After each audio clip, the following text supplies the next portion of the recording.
하나님의 말씀은 마태복음 6장 12절부터 15절 말씀까지 저와 여러분이 말씀을 교독하여서 함께 보시도록 합니다. 하나님의 말씀 마태복음 6장 12절부터 15절까지입니다. 교독합니다. 우리가 우리에게 죄 지은 자를 사하여 준 것 같이 우리 죄를 사하여 주시옵고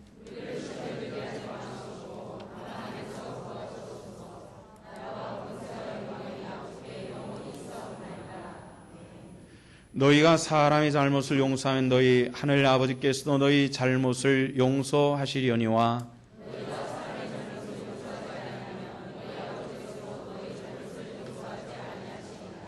아멘. 오늘 우리는 산상보훈을 보면서 20번째 시간을 함께 보고 있습니다.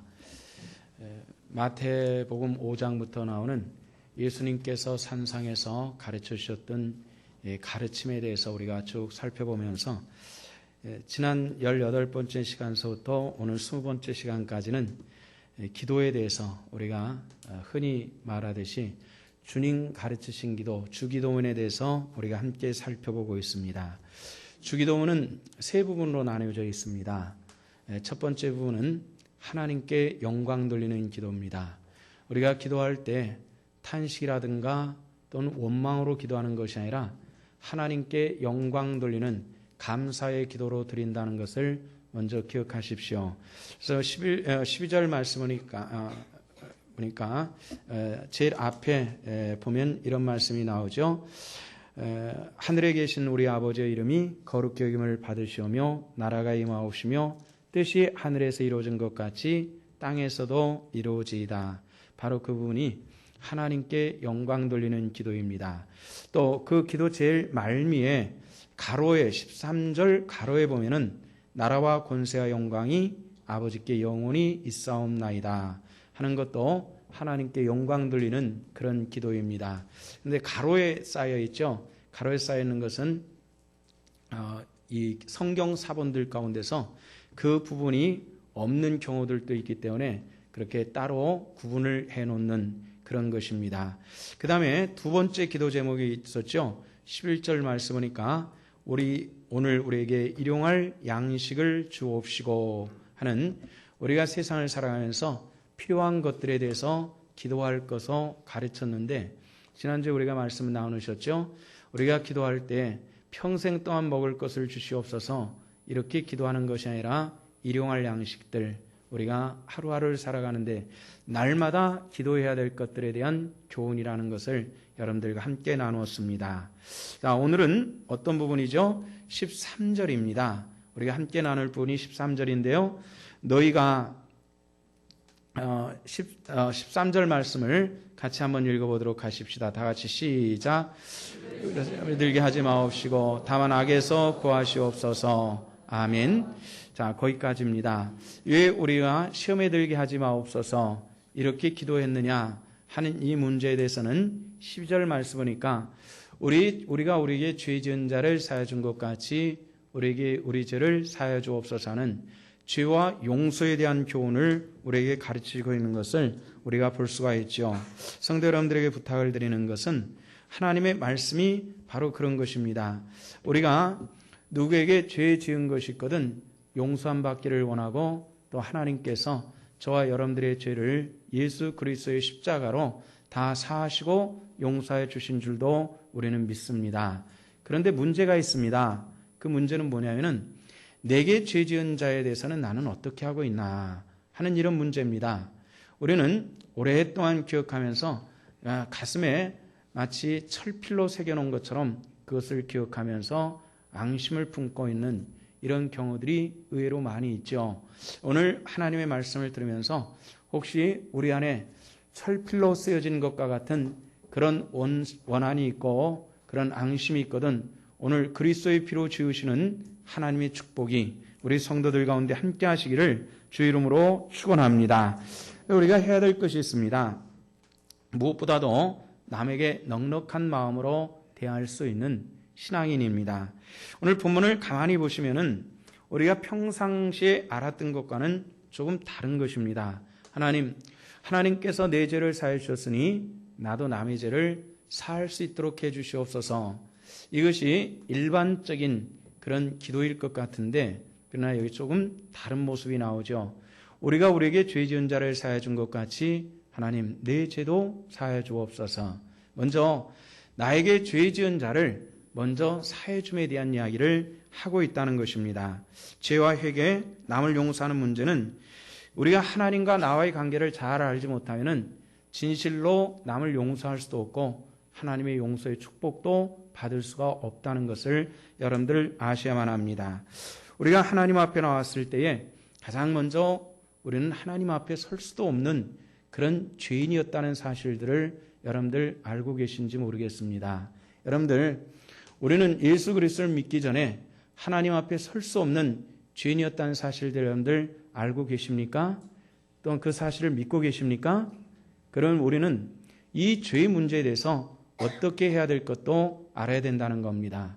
하나님께서 당신의 아들을 이 땅에 보내셔서 십자가에 못 박혀 죽으신 그 죽음의 은혜를 통해서 믿는 자마다 하나님의 자녀되게 하시는 놀랍고 크신 축복을 저와 여러분들에게 허락하여 주신 줄로 믿으시기를 바랍니다. 이 은혜를 우리에게 베풀어 주셨고, 그래서 우리는 하나님 앞에 이제는 죄인이 아니라 의인이라 칭함을 받았습니다. 그런데 의인이라 칭함받은 우리들이 늘 또 죄에 있다는 겁니다. 하루하루를 살아가면서 일상의 죄에 빠져 있는 이런 경우들이 참으로 많이 있습니다.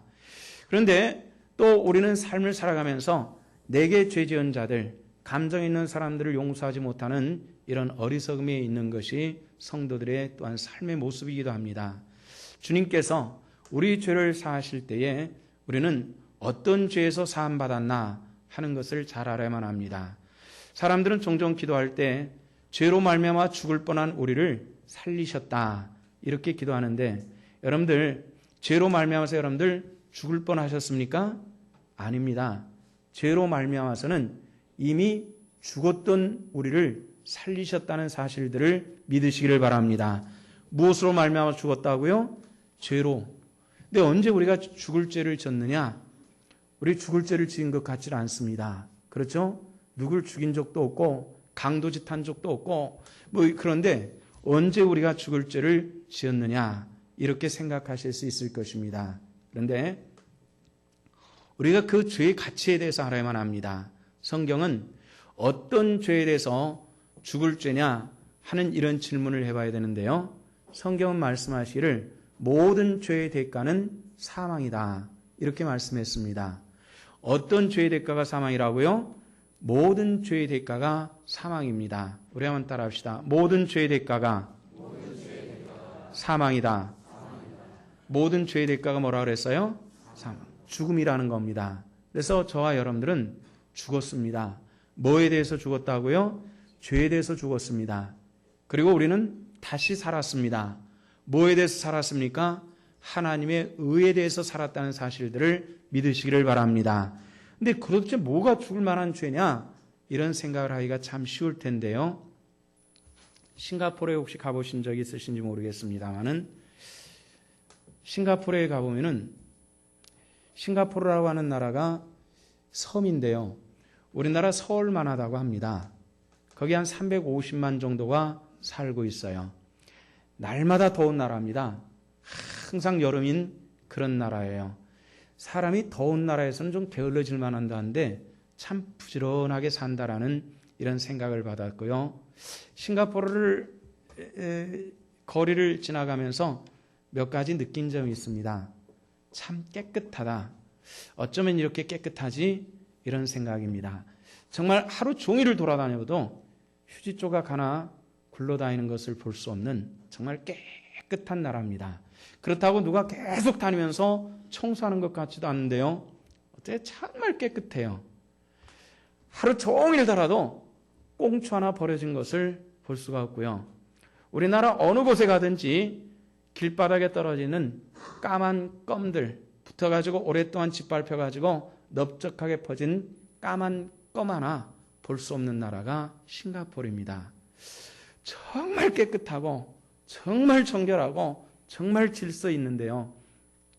밤에도요 조그만한 골목에도 신호등이 있는데 그 신호등에서 양쪽으로 차가 없고 아무도 없어도 보행자들이 그 신호를 정확하게 지키는 모습들을 봤습니다. 어쩌면 이렇게 정결하고 깨끗할까 이런 생각을 했는데요. 한 번은 싱가포르를 여행하다가 일행 중에 한 사람이 왜 있잖아요. 우리가 여행하면 메고 다니는 조그만 백 있죠. 그걸 벤치에다 놔두고 그냥 차를 타고 떠난 거예요. 그 안에 여권도 있고 신분증, 돈도 있고 갖가지 것들이 다 들어있는데 그걸 놔두고 버스를 탔어요. 한참을 가다가 아차, 내 백! 다른 나라에서 여권을 잃어버리면요. 그 여권을 다시 대사관에서 발급받아가지고 귀국하려면 엄청난 시간과 과정을 거쳐야 되는데 굉장히 힘든 거거든요. 여권이 있는데 여권 속에 비행기 표도 있고 다 있는데 그걸 잃어버린 거예요. 저희 차를 운전하던 운전수가 이런 얘기를 해요. 걱정하지 마세요. 가면 아마 그냥 있을 거예요. 정말 그럴까? 차를 다시 돌려가지고 그곳에 가봤더니 벤치 위에 그 백이, 쌔기라 그러죠. 조그만한 백, 그게 그대로 있는 것을 봤어요. 야, 도대체 놀랍다. 이렇게 사람들이 많이 다니고 그런데 벤치에 놓여 있는 것을 그냥 놔둘 수 있다니 정말 놀라웠습니다.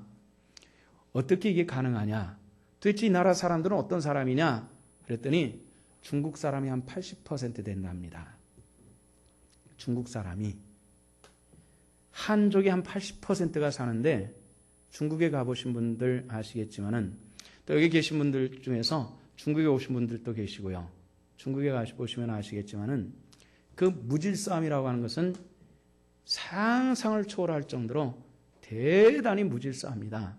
대단히 무질서해요. 아무데나 침 뱉고 아무데나 쉬버리고 또 요즘에 어떤지 모르겠으면 저 더운 여름에 가보니까 남자들이 대로를 활보할 때 우통을 다 벗고 그렇게 활보하는 모습들도 봤는데 어떻게 그 민족이 그 사람들이 이 나라에 가니까 그렇게 변해질 수가 있느냐?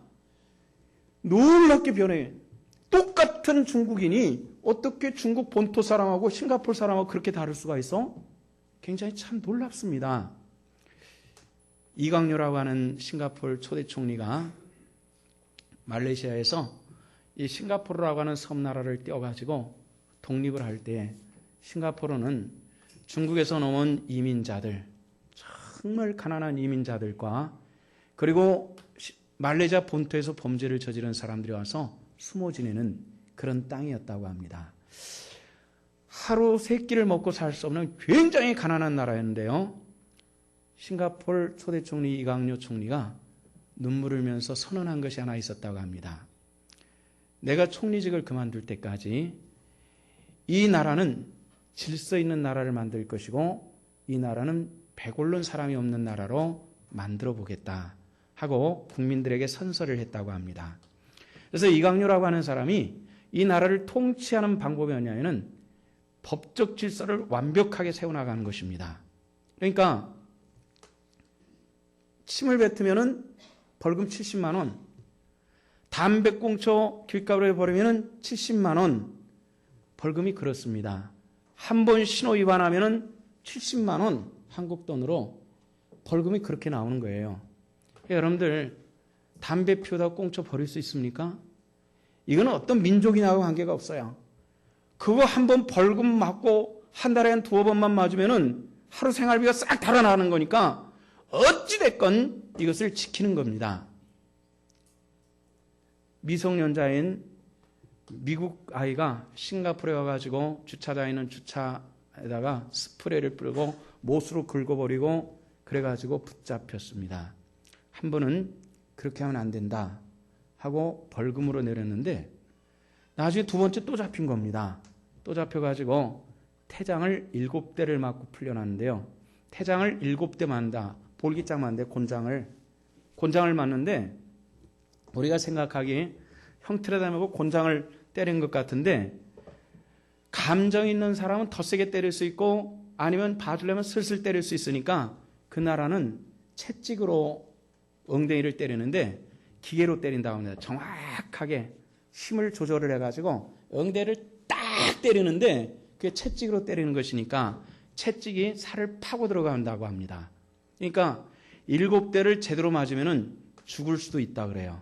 그러니까 그런 매를 미성년자에게 7대를 때리는 건 안 된다. 미국 대통령까지 나서가지고 나를 폈는데 결국 7대를 맞았습니다. 7대를 한 번에 맞으면 죽을 수가 있으니까 처음에 4대를 맞고 치료를 다 한 다음에 또 그 다음에 한 2개월쯤에 상처가 아문 다음에 그 다음에 3대를 또 맞고 풀려났습니다. 그렇게 통치를 하니까요. 나라 질서가 정확하게 잡히는데 우리나라 사람들이 있잖아. 담배 꽁초를 했다고 70만 원을 벌금으로 말도 안 돼.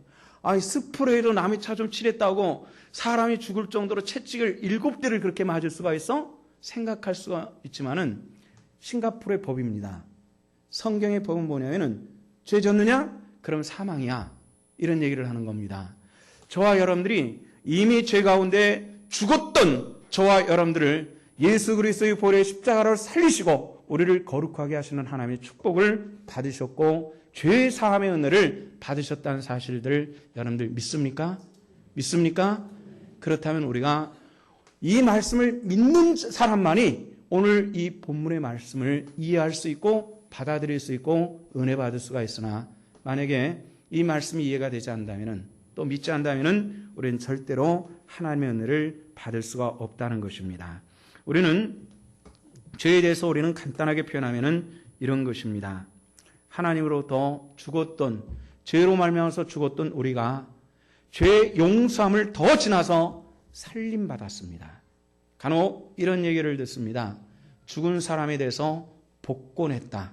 죄 없다. 이렇게 칭했다는 거. 복권했다라는 얘기를 듣습니다. 복권은 뭐죠? 죄사함. 죄에 대해서 없는 것으로 다시 복권했습니다. 그런데 그 사람이 죽은 사람이 사형당해서 이미 죽은 사람이 다시 살릴 수도 있느냐? 없다는 얘기죠. 그러나 하나님께서는 우리 영적으로 이미 죽었던 저와 여러분들을 예수 그리스도 안에서 사하시고 살리셨습니다. 믿습니까? 믿으시면 아멘. 우리를 다시 살리시는 이 하나님의 놀라운 축복으로 우리가 함께 하셨는데 그런 나는 과연 어떻게 해야 될 것이냐? 첫째는 하나님께 감사와 예배자가 하나님께 영광 돌리는 진실한 믿음의 권속들 되시기를 주 이름으로 부탁을 드립니다. 다음에 우리는 세상에 살면서 사람들과의 관계 속에서 부딪히며 살아가는 겁니다. 저도 결혼을 해가지고 30년을 살았는데요. 다 좋은 것만 있는 것은 아닙니다.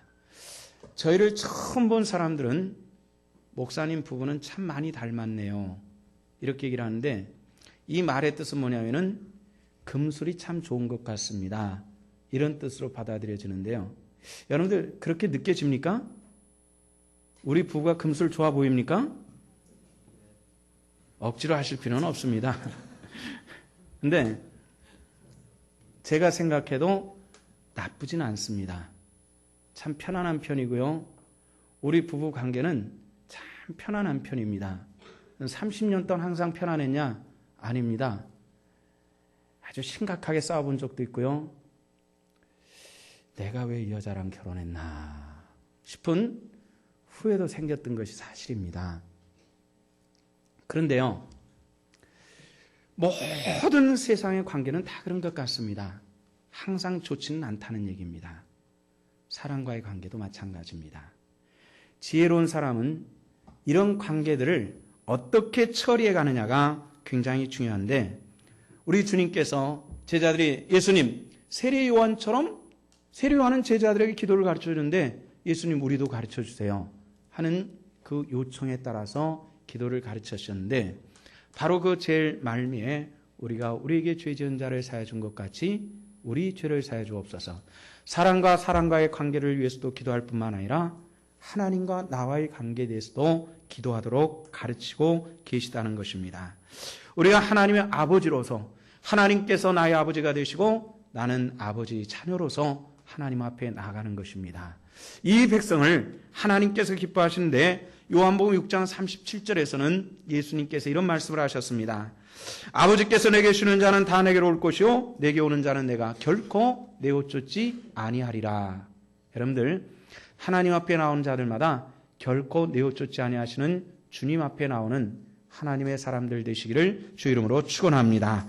하나님으로부터 죄의 사함을 받고 거룩한 백성이 되는 이제 나에게 죄 지은 자를 어떻게 할 것이냐, 나에게 잘못한 사람들에 대해서 나는 과연 어떻게 할 것이냐는 이 질문에 대해서도 우리는 답변할 수 있어야 된다는 것입니다. 성도 여러분들, 하나님께서 내 죄를 용서하시고 하나님의 자녀 삼으신 것을 여러분들은 믿습니까?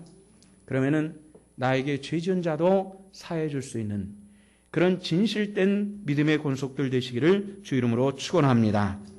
죄를 용서한다라는 것은 굉장히 중요한 것인데요. 성경에서 오늘 본문에서는 죄 용서에 대한 이야기가 나오고 그 다음에 또 뭐가 나와요? 시험에 들지 않게 하여 주옵소서, 이런 얘기가 나옵니다. 왜 이런 말이 나올까요? 우리는 사람과 사람의 관계 속에서 해결하지 않고는 이 시험에서 벗어날 수 없는 존재이기 때문에 하나님, 내가 시험에 들지 않게 해주옵소서, 이렇게 기도할 것을 가르쳐 주신 것입니다. 사람이 시험에 드는 가장 큰 이유는 무엇입니까? 내 자신을 잘 알지 못하기 때문에 시험에 드는 그런 문제입니다. 우리는 본질적으로 죄인이었으나 예수 그리스도의 그 믿는 믿음 안에서 죄사함을 받고 거룩하다 칭함받은 하나님의 사람이 되었습니다. 그래서 신학적인 용어로 사람의 영적인 상태를 뭐라 했냐면 칭의를 받은 하나님의 사람이라 이렇게 해요. 죄인이냐? 완전하게 거룩해졌느냐? 본질적으로 거룩하냐? 아니라는 것입니다. 본질적으로는 죄인일지라도 예수 그리스도를 믿는 믿음이 저와 여러분들의 사하심을 통해서 하나님의 자녀되게 하시는 이 은혜를 베푸셨고, 하나님께서 우리를 이제 죄인이라 칭하지 아니하시고 거룩한 나의 백성이라 칭하시는 하나님의 은혜를 우리에게 주셨다는 것입니다. 이 말의 뜻은 무엇일까요? 어떤 사람이 불장난을 하다가 남의 재산을 홀딱 태워 먹었습니다. 이 불장난한 사람은 그걸 변상할 능력이 전혀 없습니다. 그래서 할 수 없이 재산을 털어먹은 사람이 할 수 없이 사람을 용서해 주는 겁니다. 내가 당신을 감옥에 쳐놓은들, 닥달을 한들 잃어버린 내 것이 돌아올 수가 없으니 없는 것처럼 하자. 그리고 다시는 이런 일이 없으면 좋겠다 하고 용서해 주었습니다. 참 기쁠 거예요. 그런데 조금 있다 와서 보니까 다시 또 불장난을 하고 있더라는 겁니다. 사람들이 쳐다보면서 저 인간이 왜 저 따위야? 아니, 남의 재산을 다 저 장난해가지고 털어먹었으면은 이제 저 일을 하지 않아야 될 텐데 왜 또 불장난을 하고 있어? 저 못된 인간 같으니. 이렇게 얘기할 수밖에 없을 것입니다. 저와 여러분들은 사함받은 죄인임을 기억하시기를 바랍니다. 그럼 우리는 이제 어떻게 살아야 될까요? 시험에 들지 않도록 승리하는, 영적으로 승리하는 하나님의 사람이 되어야 되는데, 주님께서는 시험에 들지 않도록 기도하라 이렇게 가르쳤습니다. 영적으로 시험 드는 때는 어때인지 여러분들 생각나십니까? 사람이 건강하지 못하면 나타나는 몇 가지 증표가 있습니다. 첫째는 만사가 귀찮아진다는 겁니다. 만사가. 예전에는 재미있었던 것도 병이 생기고 나면 재미 하나도 없습니다. 예전엔 그렇게 맛있는 것도 병이 생기면은 입이 깔깔하고 씁쓸하고 밥맛이 그렇게 없습니다. 아무리 좋은 음식을 줘도 맛이 나질 않아요. 그런데 건강한 사람 뭐죠? 꽁보리밥에 된장으로만 비벼줘도 꿀맛 같다, 꿀맛 같다 그래요. 그리고 건강한 사람은 움직입니다. 하는 일이 재밌어요. 그렇죠? 영적으로도 마찬가지입니다. 성경에선 주님께서 이런 말씀을 가르쳐 주셨죠. 제자들에게 시험에 들지 않도록 깨어 뭘 하라? 뭘 하라고요? 기도하라. 근데 그 말씀 무슨 뜻인지 아십니까? 시험에 들지 않도록 깨어 기도하는 하나님의 권속들 되시기를 축원합니다. 영적으로 기도하지 않으면요, 영적으로 장사 없습니다. 목사도 마찬가지예요. 어느 누구나 마찬가지입니다. 하나님의 말씀을 맛있게 받아들일 수 있는 그런 하나님의 권속들 되시기를 주 이름으로 축원합니다. 근데 이 말씀을 들을 때마다 씁쓸하고 나만 때리는 것 같고 나를 아주 그냥 갈구리로 긁어놓는 것 같은 그런 마음으로만 느껴질 때 내 영적으로 병들었다는 거예요. 하나님의 말씀을 듣는 것이 너무 내게 힘들다면은 영적으로 병들었다라는 생각하면 아마 틀림이 없을 것입니다. 성도 여러분들, 시험에 들지 않도록 깨어 있기를 주님의 이름으로 축원합니다. 그래서 우리가 이런 신앙인의 관계 속에서 우리가 해야 될 몇 가지 일들이 있는데, 그것은 뭐냐면은 시험에 들지 않기 위해서 성도들이 해야 될, 성도와 성도들 속에서 해야 될 일들이 있습니다. 그것은 첫째는 뭐냐면은 관계 속에서 당당해야 된다는 겁니다. 그 당당해야 되기 위해서는 내가 스스로 부끄러움이 없어야 된다는 얘기죠. 경찰관들이 불신 검문을 할 때가 있죠. 요즘에는 그런 게 별로 없지만은 예전에 정권들에서 보면은 불신 검문들이 참 많았습니다. 젊은 사람들 갑자기 해가지고 막 뒤지고 뭐 이렇게 하는 일들이 종종 있었거든요. 그런데 이 불신 검문을 할 때요, 경찰들이 아무나 가서 불신 검문을 하지는 않습니다. 보편적으로 해야 되는 사람들인데요. 저도 이 불신 검문하는 그런 것들에 대해서 배워본 적이 있고, 또 불신 검문도 해보고, 또 범죄자도 잡아본 적도 있고 이렇게 했는데요. 불신 검문할 때는 아무나 하지 않습니다. 딱 보면은 눈길을, 검문하는 사람의 눈길을 피하려고 하고요, 주춤거리고 딴 데로 빠지려고 하고요, 도망가려고 하는, 이런 딱 맞닥뜨렸을 때 주춤해가지고 두리번 어디로 빠질까 살펴보는 사람들, 그런 사람들이 대체로 범죄자이고 뭔가 꾸린 사람들입니다. 그런 사람들을 검문하게 돼 있어요. 당당하게, 저 앞에 경찰이 와도 당당하게 앞에 지나가는 사람들은 절대로 잡아가지고 뭐 좀 보십시다 이렇게 하진 않아요. 바로 그것이 검문의 원칙입니다. 사탄도 사람을 쓰고자 하는 사람들이 따로 있다는 것 여러분들 아시기를 바랍니다. 사람이 쓰고자 하는 사람들이 있어요. 어떤 사람들일까요? 우리가 여러 가지 것들이 있겠습니다만은, 우리가 신앙생활 할 때 돈샘이 흐린 사람들은 사탄의 도구로 쓰기가 참 쉽습니다. 네 것 내 것이 잘 구분이 안 되는 사람들이 있죠. 이런 사람들은 사탄의 쓰임 받기가 굉장히 쉬워요. 시험이 들기 쉽다는 얘기입니다. 내가 시험 들 뿐만 아니라 남도 시험 들게 하는 이런 특징들이 있다는 것이죠. 그다음에 두 번째는 유독 욕심이 많은 사람들이 있습니다. 뭘 봐도 욕심을 내는, 뭐든지 나도 껴줘, 나도 줘, 나도 할래, 뭐든지 욕심을 내는 이런 경우들의 사람들도 시험 들기가 참 쉽습니다. 여러분들, 욕심은 사단을 통해서 만들어진다는 사실들을 기억하시기를 바랍니다. 아담과 하와가 어떤 욕심 냈지요? 모든 만물들 중에서 하나님의 형상 따라 창조되었다는 이 엄청난 것도 축복인데 말이죠. 어떻게 했어요? 하나님과 동등해지려고 하는 이 엄청난 어리석음, 이 욕심을 가졌다가 그만 큰 영적인 낭패가 있었죠. 여러분들, 내 것이 아니라면은 그저 마음 돌리시고 포기할 수도 있는 것이 우리 신앙생활을 잘하고 하나님 앞에 부끄러움 없이 사는 방법이라는 것을 기억하시기를 바랍니다. 또 하나가 있어요. 성격이 온유하지 못하고 지나치게 급한 것도 우리가 시험 들게 하는 방법이고, 내가 시험 들 수 있다는 것을 여러분들 기억하시길 바랍니다. 조금 한 템포 늦게 괜찮습니다. 세상을 살아가는데 괜찮다는 얘기예요. 내가 없을 것 같지만 세상은 참 잘 돌아갑니다. 몇 년 전이죠. 휴가를 얻어가지고 중국 곤명에서 몇 주를 있다가 교회에 왔습니다. 저는 이런 생각을 했어요. 내가 없으면 교회가 잘 돌아갈까? 이런 생각을 했어요. 3주를 비웠는데 제가 없으니까 더 잘 돌아가더라고요. 한편은 고맙기도 하지만은 한편은 섭섭해요. 내가 없어도 잘 된다는 얘기지. 이런 마음이 생기기도 해요. 사실은 인간은 그래요. 인간은 그런 거예요. 근데 되더라고요. 제가 없어도 교회는 아무 문제 없이, 담임 목사가 없는데도 3주 동안 잘 돌아가고 있는데 깜짝 놀랐습니다. 야, 내가 없어도 되겠구나 하는 안도감과 함께, 야, 섭섭하다. 나 없어도 이렇게 잘할 수 있어? 이런 마음이 드는 것이 사실입니다.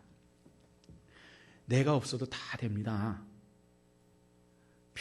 편하게 우리가 주님 은혜 안에서 정말 하나님 은혜 안에서 성격 급하게 편하게 하는 것이 아니라 정말 주님 은혜 안에서 내가 쓰임받고 주께 드려질 수 있는 이 축복과 은혜 속에서 하나님께 영광 돌릴 수 있는 그런 진실한 믿음의 권속들 되시기를 주 이름으로 축원합니다.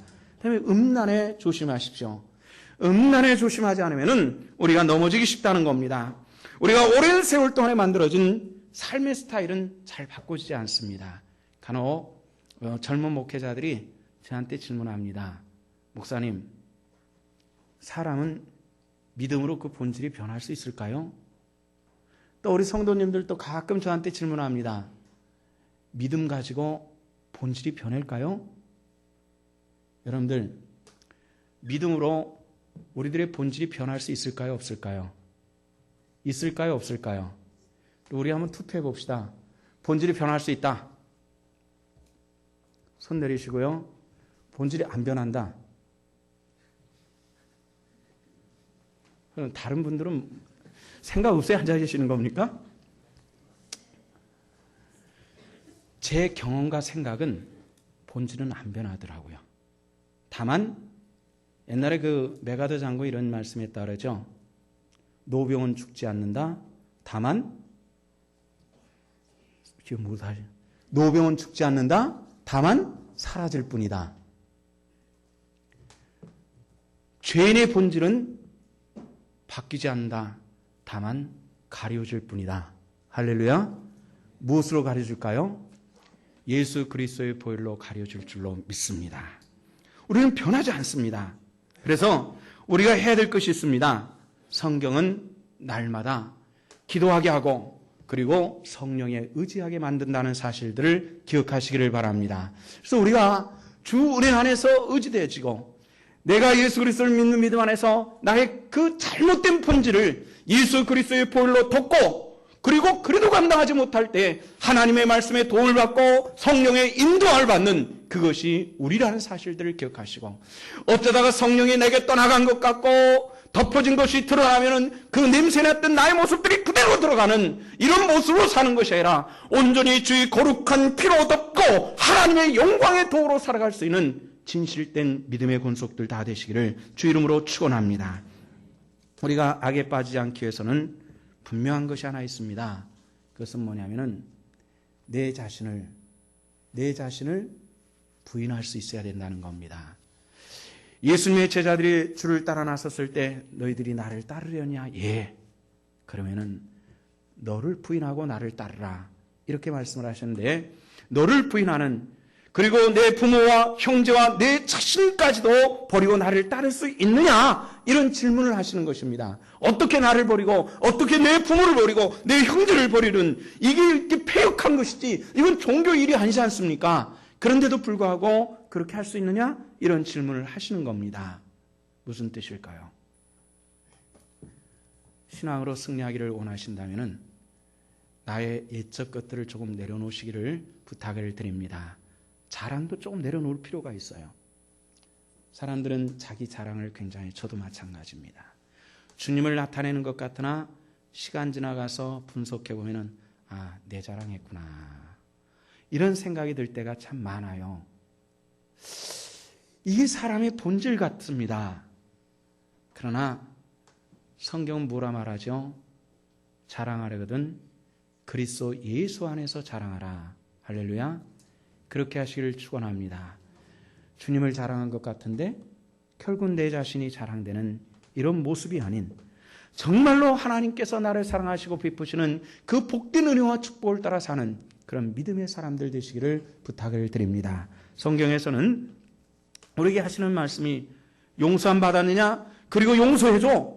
그리고 용서해줬느냐? 그런 너의 죄의 문제도 일상에서 지어지는 이 죄의 문제도 아버지께 기도해.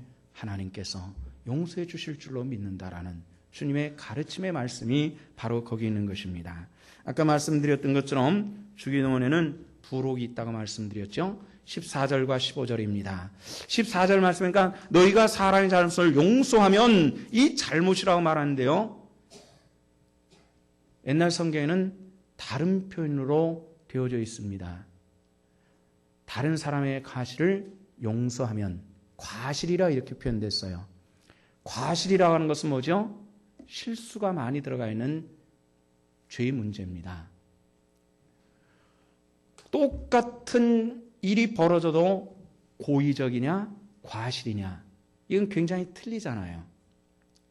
어떤 사람이 자동차로 사람을 들이받아 가지고 죽였으면은 살인입니다. 고의니까. 그러나 어떻게 하다 보니까 실수해 가지고 착한 사람인데도 사람을 죽일 수 있는 이런 일이 나는데 이것을 뭐라 하냐면 과실치사라 이렇게 표현해 가지고 근본적으로 다르게 취급합니다. 이거는 죽은 것은 똑같은데 근데 성경에서 뭐라 하냐면 다른 사람의 죄의 문제에 대해서 과실을 용서하면 이렇게 얘기했습니다. 과실은 뭐죠? 좀 실수한 겁니다. 우리 실수 많잖아요. 이 실수가 다른 사람들의 심장을 후벼 파는 것과 같은 아픔이 있고 이렇게 있을 수 있단 말이죠. 그것에 대해서 너 어떻게 생각하니? 이런 뜻입니다. 너 용서했어? 그러면 나도 너를 용서할 수 있지만은 네가 남의 과실을 용서하지 않으면 나도 너의 과실에 대해서 용서할 수가 없어. 성경에서는 그렇게 얘기를 하시는 겁니다. 우리가 우리 죄를 사해 준 것 같이 우리 죄를 사해 주옵소서. 그렇게 기도하라고 말씀하시면서 14절과 15절에서는 남의 과실 너는 어떻게 취급했니? 이런 질문을 하고 있는 것입니다. 성도 여러분들, 저도 죄인입니다. 어떤 죄인이죠? 그리스도의 피로 의로워진 죄인입니다. 저와 똑같이 여러분들도 마찬가지입니다. 누구 하나 정죄할 수 없는 그런 내 현실의 모습을 가지고 아무도 정죄치 않고 우리가 할 수 있는 하나님께 대해서는 감사요, 남에 대해서는 용서를 가지고 살아갈 수 있는 그것이 성도의 본분이고 하나님 앞에 영광 돌림이라는 것을 기억하시고 죄와 회개에 대해서 문제가 있을 때 하나님 앞에 부끄러움이 없는 우리 신성의 권속들 다 되시기를 주 이름으로 축원합니다. 기도하십시다. 주 하나님 은혜를 감사합니다. 오늘도 주께서 우리를 사랑하사 은혜를 베푸시고 주의 거룩한 몸된 교회를 이루어 하나님 앞에 나올 수 있도록 은총 내리셨음을 감사를 드리옵나이다. 아버지의 온화하고 간과하니 다시 한번 이 백성들 가운데 주 하나님의 은혜로 역사해 주셔서 우리 마음이 주의 마음과 같이 되게 하여 주옵소서. 하나님께서 당신의 아들 예수 그리스도를 보내심은 변치 못하는 죄의 문제들 사람의 모습을 보시고 탄식하시며 아들 예수 그리스도를 보내시며 믿는 자마다 사심의 축복을 허락하셨는데 우리는 다른 사람들의 모습을 바라면서 내 눈 안에 있는 들보는 깨달지 못하고 티를 빼게 하려고 하는 어리석음이 있지 않은가를 생각하게 하시고 정말 우리가 부끄러움 없는 믿음의 사람으로 서게 하여 주옵소서. 감사를 드립니다.